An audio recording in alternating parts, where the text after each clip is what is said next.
with glittering eyes and a luxuriant beard. The crew of Briny Rose.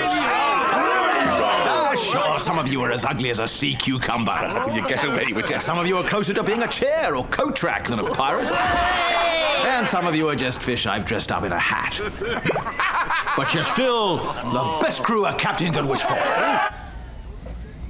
Okay, the pirates are coming, well, to a movie theater near you. Yeah, but these aren't the Johnny Depp pirates. Our movie guy, Aaron Lafferty, is here to explain a little bit. Yes. This is a fun family movie. The thing is, this weekend we have 1 PG movie and 3 rated R movies, so kind of a feast or famine here for you. So this one might do well if it's the only. I think Pirates will do offering. well. It was good to see. This is like from the same people that did like Chicken Run and those kind of movies. It's claymation, so it's that stop motion claymation animation. This isn't drawn. This is very meticulous, and the detail is really good. You don't necessarily have to see it in 3D. It is available in 3D if you want to see it that way. But it's a fun little story. Basically, if you've ever heard of the Golden Globes or the Oscars, in the pirate world, there's a Pirate of the Year Awards. Oh, okay. So you've got these different pirates that are competing for the Pirate of the Year Award. Oh, okay, wonderful. Cute concept. So you got the pirate captain that we introduced there. He's got a group of people that aren't really the A team of pirate crews. Oh wait, I'm already sensing a plot here. So they set out to try to prove themselves, kind of thing. Okay, interesting. It's like a our Movie fun- Reviewer of the Year award, that would go to you. There you go. Never mind.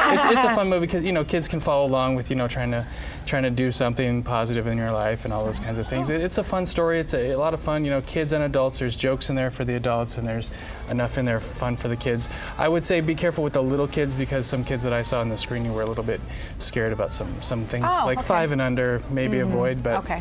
All right. So the other one's very adult, you're saying? Yeah, the rest of these are all rated R for different reasons. The 5-Year Engagement actually filmed in Michigan and is set in Michigan. This is the Jason Segel, Emily Blunt romantic comedy. It follows a couple who intends to be married, but due to a series of events in their lives, they continue to expand from, okay, we'll get married in a year, we'll get married in 2 years. It ends up being a kind of a 5-year engagement. And this is R for what reason? This is R for...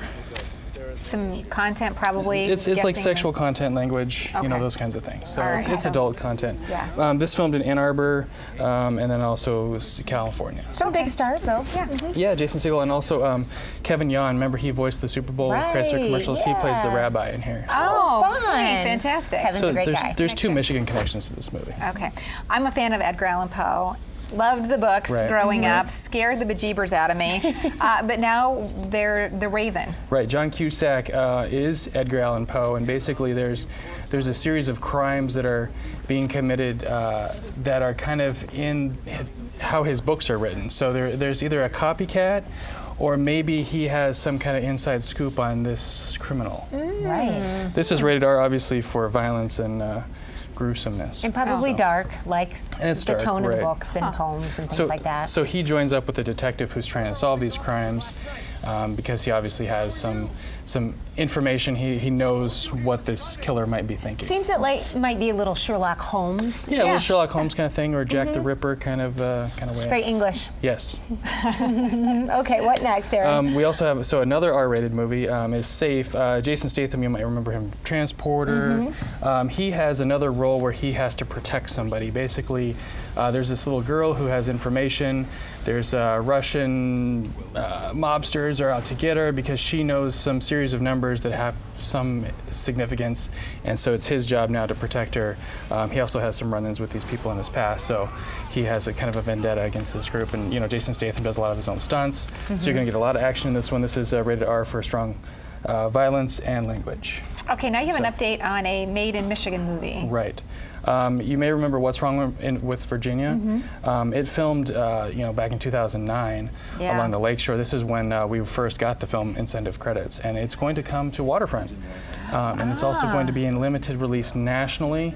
We're not sure yet when it's going to get here, but we do know that June 16th at Waterfront Film Festival, it will have a screening. Okay, that's wonderful. That is exciting. So Ed Harris, Gemma Jennifer Roberts, Connelly. Jennifer Connelly, a lot of really big names with that. Right, And and some West local actors too. Michigan. And they kind of kicked off. I just remember that one as being one of the first. It was one of the first, and it went to Toronto Film Festival in 2010.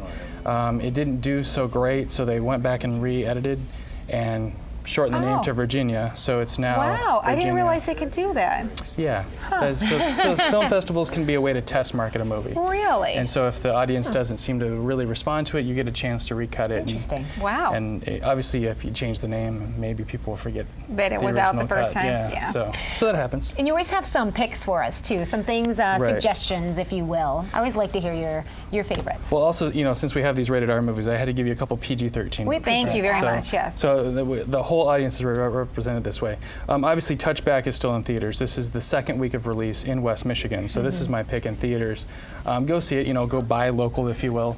Kurt Russell, Brian Presley. This was better than I expected. You liked now, it. I don't want to hype it up too much because then you might not enjoy it as much. But it's really done well. You kind of. In the other movies we've seen, we were kind of lost in, look at all the sights and all the scenes. Where this movie, you do get more lost in the story. Oh, good. Okay. So, go check it out. It's fun. It's it's that whole would you do your life over again? Knowing what you know now. It's would you do Wonderful the same? Life. It's a Wonderful Life, Field of Dreams, Mr. Destiny, all those kind of going back in time, Back to the Future Interesting. type movies. So. But set right here in Coopersville. Set in Coopersville, yeah. I mean, I like it. the name is Coldwater. It's Coldwater, Ohio, but they got the C on the field, the C on the hat, so that's kind of fun to see. I want to go see this weekend. I'm going to wear my Coldwater shirt that you There snagged you for go. me at the filming. So Yeah. people will be like, "Hey, wow." She's You were there. You're Yeah, an extra. exactly. It's fun to see all the local Right. scenes, and this is one of the last between that and Virginia that we were just talking about, are two of the last ones that we're going to see that were made here that we're going to be able to see on the big screen because they've kind of Limited tapered that off a little bit. little bit. Yeah. So Okay. Another one? this is one of those movies that I don't normally say go see the movie in IMAX or go see the movie in 3D, but Well, you're very good about people not spending the extra money Right. if they don't have to. So if you not didn't, worth it. if you didn't, and you were waiting, see it now. Just came out this week. Mission Impossible: Ghost Protocol. Tom Cruise is back. It's the fourth installment of this franchise. I think it's actually one of the best of the franchise. It's for men and women. You don't have to have seen all the other movies. It helps because it does kind of take off from the third one, but you can get by if you've never seen any of the other Mission Impossible movies. It's obviously based on the original TV series. It's a fun, exciting adventure. Jeremy Renner's in there. There's a question if he's a good guy or a bad guy. There's a lot of twists and turns, a lot of action, as you'd expect from this franchise. Great. A lot of action is always good when you're kind of looking for something and they out don't- there and don't really have something you love. Sorry, I didn't mean to interrupt you. The one thing I like about action movies is right from the beginning. Don't wait. Don't make me wait 10 minutes to get into the action. They start right from the beginning, so that's Great. fun. Okay, So- we can check you out online. Yeah. Right, and on my YouTube page, I'm still uploading. I got more to go, but I've got interviews from the cast from back in 2010 when we were on set. Brian Presley, Sarah Wright, Mark Blucas, and I'll be putting Barry Sanders and Kurt Russell up there later today. Fantastic. Nice. All So check right. those out. As Fantastic. always. Thank you. We'll be right back. Thanks.